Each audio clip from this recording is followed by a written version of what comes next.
Hello students, welcome to online classes. But आज हम पढ़ेंगे application of Biot Savart law. Biot Savart law की application study करेंगे। लास्ट क्लास में हमने पढ़ रखा है बायट-सैवर्ट लॉ, यानी कि बायट-सैवर्ट लॉ का यूज़ करके एक हमारे पास जो करंट एलिमेंट है हम उसकी फील्ड निकाल सकते हैं। डीएल आई में करंट है। तो फॉर्मूला क्या था बेटा बायट-सैवर्ट लॉ? ये जो P पॉइंट है इस वायर से R डिस्टेंस दूर, यहाँ में मैग्नेटिक फील्ड इंटेंसिटी निकालना। तो बायट-सैवर्ट लॉ की स्टेटमेंट है कि dB equal to mu not over 4 pi I dl sine theta over R से। ये बायट-सैवर्ट लॉ की मैथमेटिकल फॉर्म है। यहाँ पर जो dB हमने लिखा है ये small magnetic field due to this element, mu not over 4 pi. Mu naught यहाँ पर absolute magnetic permeability of free space and the value of mu naught is equal to 4 pi into 10 to power minus 7 and unit of mu naught is tesla metre per ampere. Tesla metre per ampere, that is the value of mu naught and mu naught is known as absolute magnetic permeability of free space. तो dB जो है उसकी unit होगी बेटा tesla. Tesla is the SI unit of magnetic field and I current dl। ये जो complete है इसको करंट एलिमेंट कहते हैं बेटा, current element I dl। The unit of current element is ampere metre and current element is a vector quantity. Current element एक vector quantity है, unit ampere metre है बेटा इसकी। तो बायट-सैवर्ट लॉ की लिमिटेशन क्या है बेटा? हम इसके जरिए एक एलिमेंट की फील्ड निकाल सकते हैं। ये जो रिजल्ट है वही स्मॉल एलिमेंट की फील्ड है बेटा। The product of current and small length known as current element. By using the Biot Savart law we can calculate the magnetic field induction of small element. अब बेटा इसकी एप्लीकेशन स्टडी करेंगे। तो application, हम दो एप्लीकेशन इसकी पढ़ेंगे बेटा। First is magnetic field, magnetic field induction due to current carrying circular loop। magnetic field induction due to current carrying circular loop। तो फर्स्ट एप्लीकेशन हमें एक पढ़ दी है, इसके जरिए हम मैग्नेटिक फील्ड निकालेंगे करंट कैरिंग सर्कुलर लूप की। ओके, तो करंट कैरिंग सर्कुलर लूप की मैग्नेटिक फील्ड कैसे कैलकुलेट की जाएगी? उसको कैलकुलेट करने के लिए हम एक सर्कुलर लूप लेते हैं बेटा। लेट देखिए this is a circular loop of radius r and O be the center of the circular loop and this loop carry a current I be the current flowing through the loop and we have to calculate magnetic field induction at point P। magnetic field intensity at point P। हमें magnetic field intensity चाहिए बेटा P point. तो उसके लिए हम क्या करेंगे? Use करेंगे Biot Savart law. Using Biot Savart law तो मैथमेटिकल फॉर्म लिख देंगे हम उसकी। dB equal to mu not over 4 pi I dl sine theta over R square, that is first. तो बायट-सैवर्ट लॉ यूज करने के लिए हमें पहले करंट एलिमेंट अज्यूम करना पड़ेगा। Let this be the current element of length dl and I be the current flowing through this element and this angle is 90। अब element कहीं भी इमेजिन कीजिए, अगर मैं एलिमेंट यहाँ लेता हूँ तो यहाँ भी एंगल 90 होगा, यहाँ लूंगा तो भी एंगल 90 होगा। ओके, और रेडियस हर जगह सेम रहेगा क्योंकि सर्कुलर लूप है। ओके, तो dl और थीटा हमें मिल गया कि 90 है, तो हम इसमें यूज कर देंगे थीटा को। dB equal to mu not over 4 pi I dl sine theta की जगह यूज करेंगे 90। ओके बेटा एक बार और R square as it is and sin 90 हो जाएगा 1। अब हम इसको हटा देंगे यहाँ से क्योंकि sin 90 क्या है 1। Theta equal to 90 degree and sin 90 equal to उसकी जगह हमने यूज कर दिया 1। अब हमारे पास ये आ गया बायट-सैवर्ट लॉ। बायट-सैवर्ट लॉ से ये रिजल्ट आ गया। अब बेटा ये जो मैग्नेटिक फील्ड आई है वो dl लेंथ की आई है और हमें मैग्नेटिक फील्ड चाहिए कंप्लीट लेंथ की, पूरे सर्कुलर लूप की मैग्नेटिक फील्ड चाहिए। उसके लिए हम क्या करेंगे? उसके लिए हम इसका इंटीग्रेशन कर देंगे, integrating on both side. dB integration में रखेंगे बेटा mu not over 4 pi I over R square को इंटीग्रेशन से बाहर रखेंगे और इंटीग्रेशन ऑफ डीएल कर देंगे। लिमिट क्या होगी, हमारा जो डीएल है, जो लेंथ है वो 0 हो सकता है मिनिमम, और मैक्सिमम उसकी वैल्यू हो सकती है 2 पाई आर। तो 0 to 2 पाई आर तक हम उसे इंटीग्रेट करेंगे। जब लेंथ 0 है तो मैग्नेटिक फील्ड इंडक्शन भी 0 है, और लेंथ जब 2 पाई आर है मैक्सिमम है तो मैग्नेटिक फील्ड भी होगी। राइट को इसको रफ कर देंगे बेटा, यहाँ वैल्यू कैलकुलेट कर सकते हैं। जैसे हम इसको इंटीग्रेट करेंगे, जैसे इसको इंटीग्रेट करेंगे तो dB की जगह आएगा बेटा b, मैग्नेटिक फील्ड आ जाएगा b mu not over 4 pi I over R square as it is रखेंगे बेटा, और इंटीग्रेशन करेंगे तो dl का इंटीग्रेशन होगा l, okay, and the limit is 0 to 2 pi r। So magnetic field B equal to mu not over 4 pi I over R square into 2 pi r minus 0। एक r से r हम cancel कर देंगे। So magnetic field induction B equal to mu not over 4 pi I over r into 2 pi. Okay, ये हमारे पास result आ गया, that is result number 2। ये फाइनल एक्सप्रेशन है बेटा, इसमें हम थोड़ा सा चेंजेस करेंगे बेटा। वो चेंजेस क्या है, अगर हमारे पास ये लूप जो है वो सेमी सर्कुलर हो, अगर ये लूप सेमी सर्कुलर और हमें यहाँ पर फील्ड निकालनी है तो ये रेडियस हो जाएगा r। तो हम इस 2 पाई r की बजाय इसका इंटीग्रेशन करेंगे कितना बेटा, 0 to पाई r तक करेंगे, क्योंकि यहाँ से यहाँ तक की लेंथ हो जाएगी इसकी पाई r। तो यहाँ 2 पाई की जगह रिजल्ट क्या आएगा, पाई आएगा। अगर मैं इसका फोर्थ पार्ट लेता हूँ, इस सर्कल का मैं फोर्थ पार्ट लेता हूँ, तो अब की बार पाई इंटीग्रेशन में करूंगा 0 to pi by 2 r, 0 to pi by 2 r, तो यहाँ आएगा आंसर पाई बाई 2। तो ये जो 2 पाई है ये एंगल है बेटा, आप देखिए अगर कंप्लीट लूप है तो ये कंप्लीट एंगल होगा 2 पाई। अगर ये सेमी सर्कुलर लूप है तो एंगल हो जाएगा पाई, और सेमी सर्कुलर का भी हाफ पोर्शन है तो पाई बाई 2।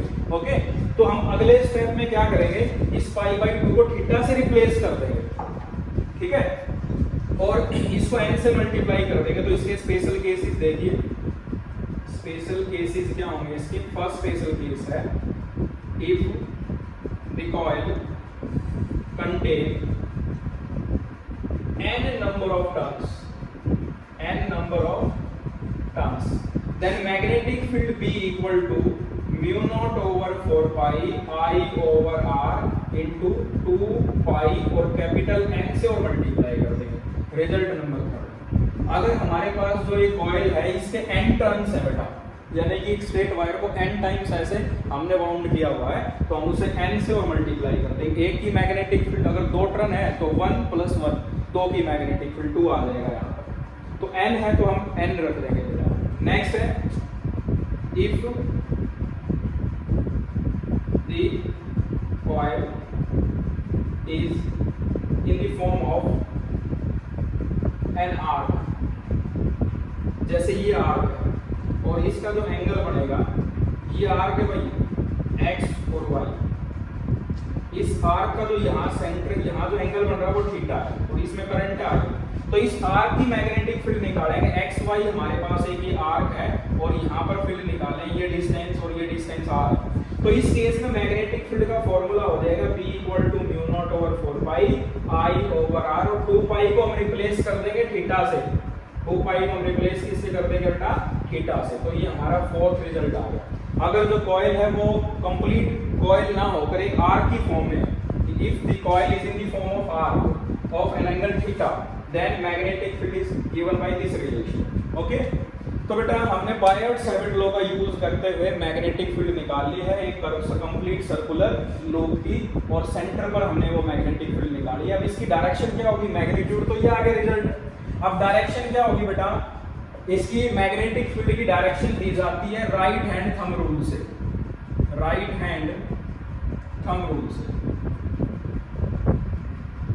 तो हमारा जो राइट हैंड है उसमें थंब जो है वो करंट की डायरेक्शन में होगा, और मैग्नेटिक फील्ड इस ब्रीफ से बताएंगे, जो हमारे जो फिंगर्स हैं ये हमें मैग्नेटिक फील्ड बताएगा। अगर करंट ऐसे है, ऐसे मींस क्लॉकवाइज है, क्लॉकवाइज है तो मैग्नेटिक फील्ड होगी इनवर्ड, तो मैग्नेटिक फील्ड हो जाएगी इनवर्ड। और करंट अगर एंटी क्लॉकवाइज है तो डायरेक्शन हो जाएगी outward perpendicular to the plane of paper. Okay, तो राइट हैंड थंब रूल से डायरेक्शन दी जाती है। दोबारा से देखिए, राइट हैंड में जो थंब है वो होगा करंट की तरफ और हमारी जो फिंगर्स है वो अंदर की तरफ जाएगी। तो हम इसे कहेंगे magnetic field inward perpendicular to the plane of the board. Okay, if current is in anti-clockwise direction, then magnetic field is outward perpendicular to the plane of the board. Okay, तो बेटा ये थी फर्स्ट एप्लीकेशन। रिजल्ट आप ध्यान रखेंगे, इस पर based numericals काफी इंपॉर्टेंट है, वो हम करेंगे बेटा। अब सेकंड एप्लीकेशन हमारी magnetic field intensity due to a straight wire, infinite long straight wire. Okay, ये भी काफी इंपॉर्टेंट है। बायोट सेवेट लॉ पर बेस्ड ये दोनों एप्लीकेशन काफी इंपॉर्टेंट है, अक्सर न्यूमेरिकल आ जाते हैं इन पर। देखिए अब second most important, magnetic field induction due to current carrying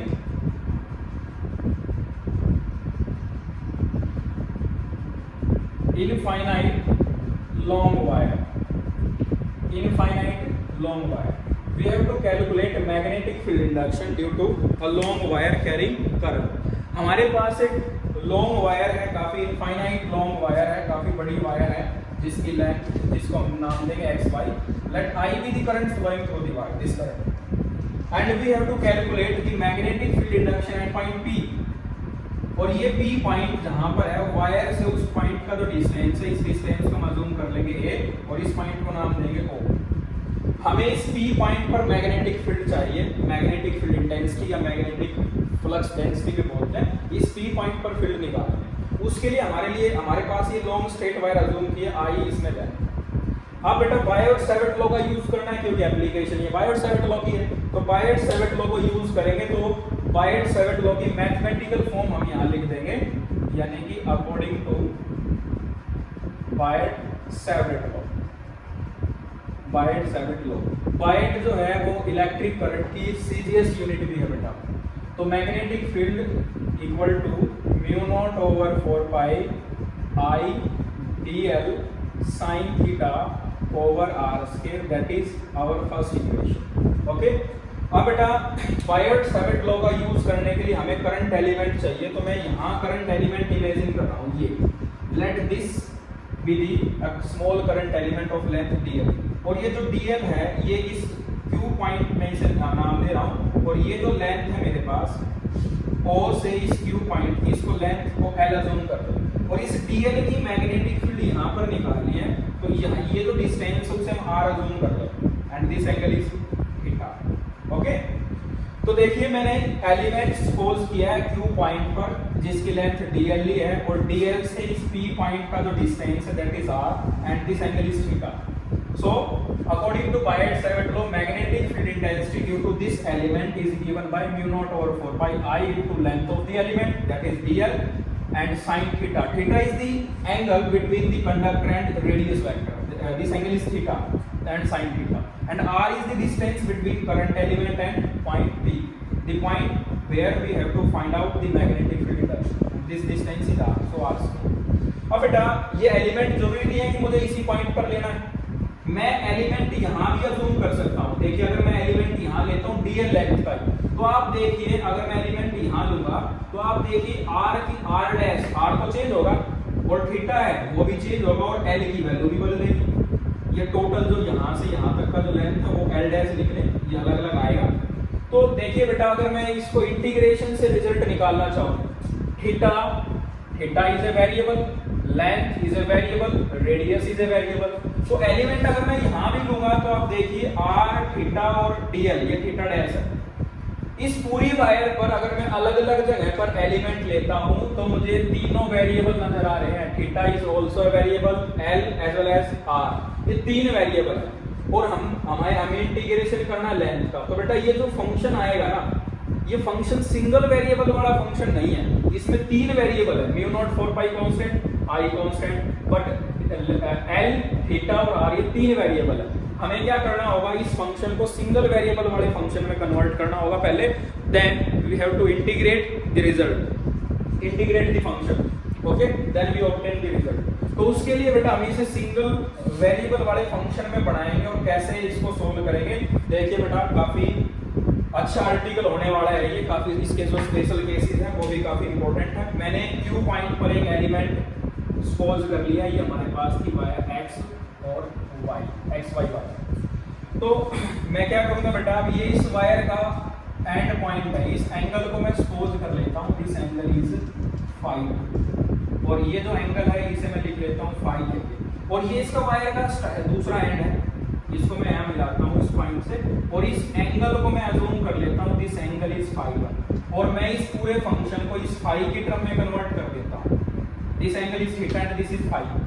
तो फाई की टर्म में कन्वर्ट करके उसका इंटीग्रेशन, जैसे हम एंगल जब लेते हैं तो अपवर्ड एंगल पॉजिटिव लेते हैं और डाउनवर्ड लेते हैं नेगेटिव, तो फाई 2 एंगल अपर है तो उसका पॉजिटिव फाई 2 तक इंटीग्रेशन करेंगे, और डाउनवर्ड एंगल फाई 1 है तो उसका इंटीग्रेशन फाई की लिमिट में कर देंगे।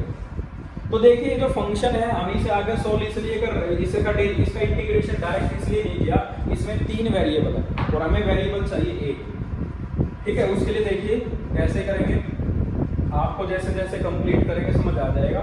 फ्रॉम ट्रायंगल OPQ, इस ट्रायंगल में देखिए बेटा OPQ में, इस ट्रायंगल से पहले थीटा की वैल्यू निकालेंगे, theta is equal to theta plus five equal to 90 degree. ये जो ट्रायंगल है ये एक राइट एंगल ट्रायंगल, और राइट एंगल ट्रायंगल के तीनों एंगल का सम होता है 180, ये अकेला 90 है तो इन दोनों का सम 90 होगा। यहाँ से हम थीटा लिख लेंगे, theta equal to 90 minus 5, taking sine on both side, then sine theta equal to sine 90 minus 5 and sin 90 minus 5 is cos 5. So sin theta equal to cos 5. This is our second result. ये हमारे पास आ गया भाई। sin theta की value निकाली हमने phi की term में, sin theta in term of phi, theta को हमने कन्वर्ट कर दिया बेटा, फाई वेरिएबल है उसकी फॉर्म में। आगे चलेंगे तो पता लगेगा। सेम ट्रायंगल में अब हमें r चाहिए, क्योंकि r भी वेरिएबल है, और r को हम इस a की टर्म में लेके आएंगे, क्योंकि o से p का डिस्टेंस है a, इस o से p का डिस्टेंस है जो कि फिक्स रहेगा। आप एलिमेंट यहाँ ले तो भी a फिक्स रहेगा, यहाँ ले तो भी फिक्स रहेगा, तो a कांस्टेंट है। तो r को a की टर्म में और फाई की टर्म में लेके आएंगे, ऐसे ही l को r और फाई की टर्म में लेके आएंगे, ठीक है। हमें इस 3 वेरिएबल वाले फंक्शन को सिंगल वेरिएबल वाले फंक्शन में कन्वर्ट करना है, उसके लिए हम ये सारा काम कर रहे हैं। देखिए इसी ट्रायंगल में r जो है ये हाइपोटेन्यूज है, और ये जो साइड है ये बेस है। हाइपोटेन्यूज और बेस दोनों किस में आते हैं बेटा? हाँ बेटा बताइए क्या कैलकुलेट करें? साइन तो कैलकुलेट नहीं होगा बेटा। देखिए हमने फॉर्मूला पढ़ा है बेटा cos theta equal to base और हाइपोटेन्यूज। इसी सेम ट्रायंगल का फ्रॉम ट्रायंगल OPQ की बात हो रही है, cos theta equal to base और hypotenuse, and base of this triangle is OP, okay, and hypotenuse of this triangle is QP या PQ। Then cos theta equal to OP is equal to A and PQ is equal to R, so R equal to A divided by cos theta, and we can write R equal to A secant theta, scaling on both side। so ये ऐसे ही रहने देते हैं बेटा इसे, और इसे हम लिख लेंगे हमारी रिजल्ट नंबर 3।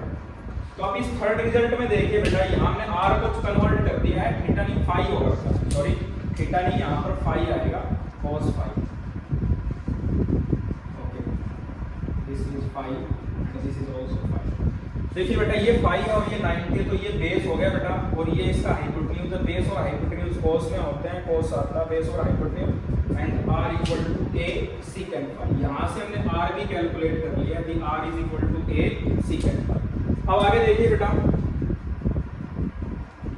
अब हमें l की वैल्यू और चाहिए।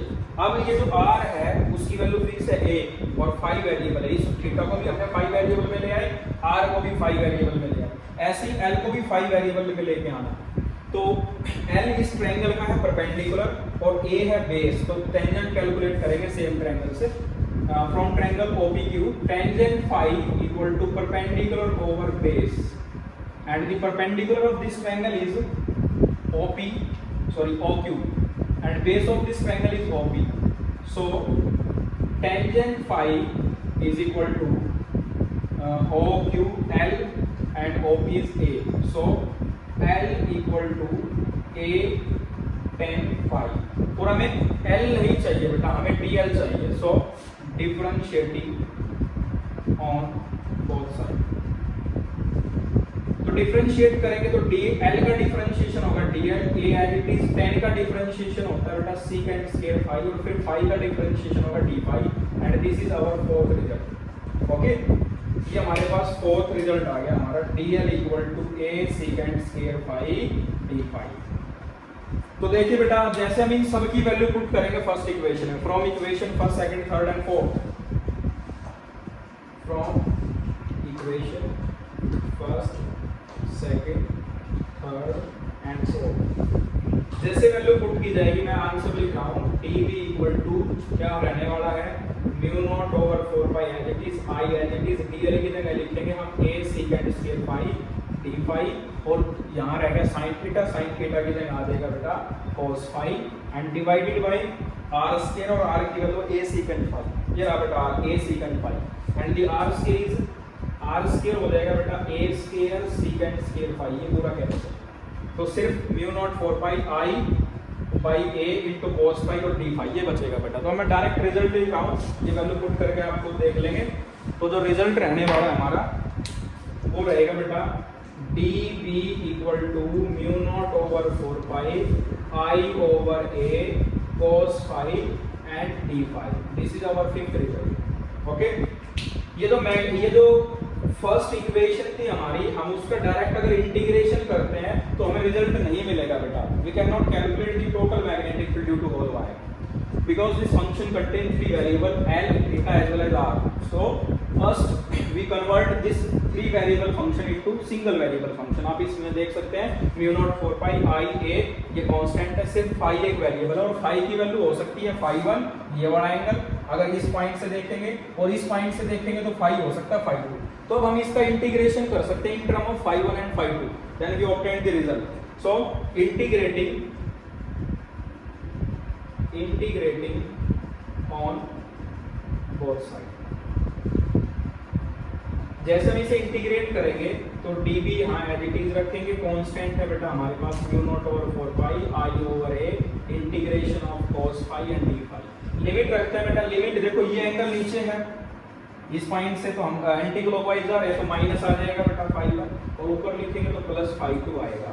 तो जैसे इंटीग्रेट करेंगे b equal to mu not over 4 pi I over A, और cos का इंटीग्रेशन होता है बेटा sin phi, और अपर लिमिट है phi 2 और लोअर लिमिट है phi 1. ओके, रिजल्ट में यहाँ लिख रहा हूँ बेटा. इसके बाद आप यहाँ आ जाइए, देखिए जो मैग्नेटिक फील्ड होगी B which is equal to mu not over 4 pi I over A as it is, पहले upper limit that is sin of phi 2 minus lower limit sin of minus phi 1, and sin of minus theta is minus theta, and this minus and the minus of angle becomes plus. So B equal to mu naught over 4 pi I over A sin of phi 1 मैं पहले लिख लूँगा बेटा क्योंकि दोनों ही plus है, and then plus sin of phi 2. ये हमारे पास मेन एक्सप्रेशन आ गया स्ट्रेट वायर का, that is our sixth result. Okay, most important रहेगा बेटा ये रिजल्ट. मैग्नेटिक फील्ड जब भी हम कैलकुलेट करेंगे तो इस रिजल्ट का अक्सर हम यूज करेंगे बेटा मैग्नेटिक फील्ड इंटेंसिटी निकालने के लिए.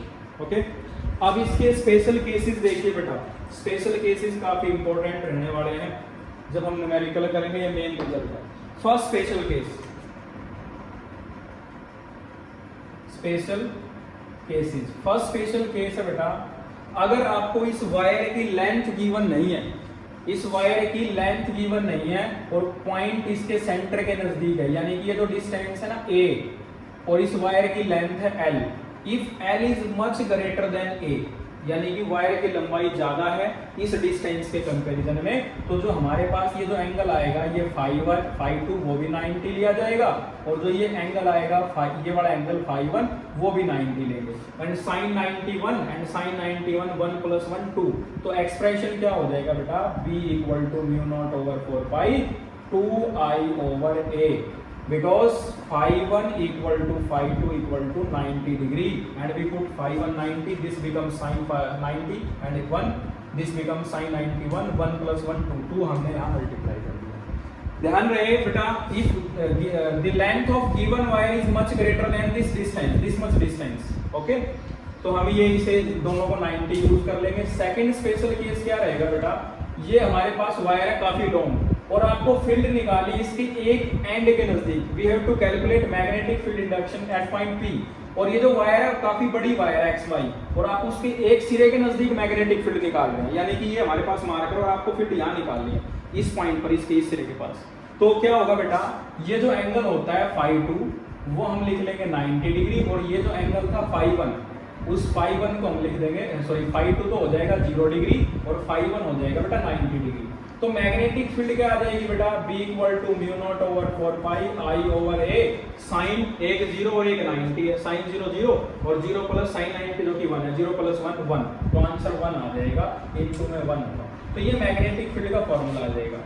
सेम है, अगर मैग्नेटिक फील्ड में यहाँ निकालता हूँ तो आपको क्या करना पड़ेगा, φ2 = 90 लेना है और φ1 = 0 लेना है, आंसर फिर भी सेम रहेगा, ओके।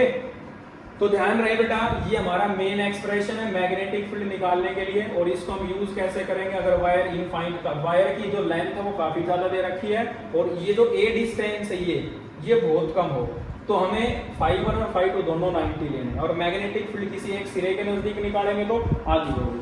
तो यहाँ से इस केस से आपको ये पता लगेगा कि मैग्नेटिक फील्ड उस वायर की सेंटर के नजदीक होती है ज्यादा और जो एंड्स के नजदीक होती है हाफ, ओके, ठीक है। तो बेटा ये बायट-सैवर्ट लॉ की दो एप्लीकेशन है जिनका यूज किया जाता है मैग्नेटिक फील्ड इंटेंसिटी निकालने के लिए, ठीक है बेटा, ओके।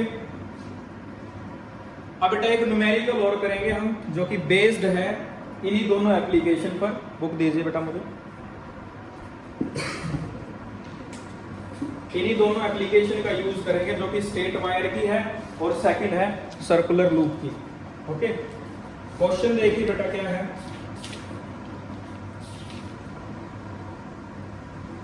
ओके। क्वेश्चन हमें गिवन है, मैं आपको स्टेटमेंट नहीं वैसे करेक्ट करा देता हूं बेटा।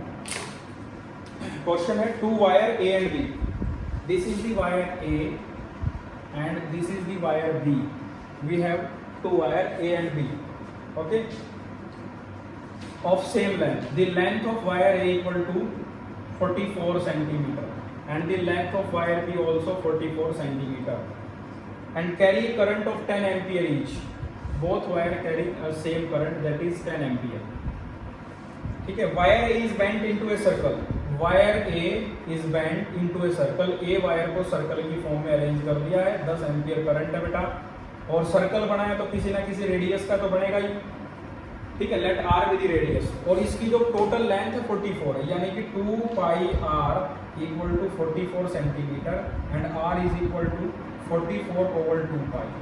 सोल्व करेंगे तो बेटा 44/2 × 22 × 7, सोल्व करेंगे तो बेटा ये 44 कैंसिल, 7 सेंटीमीटर।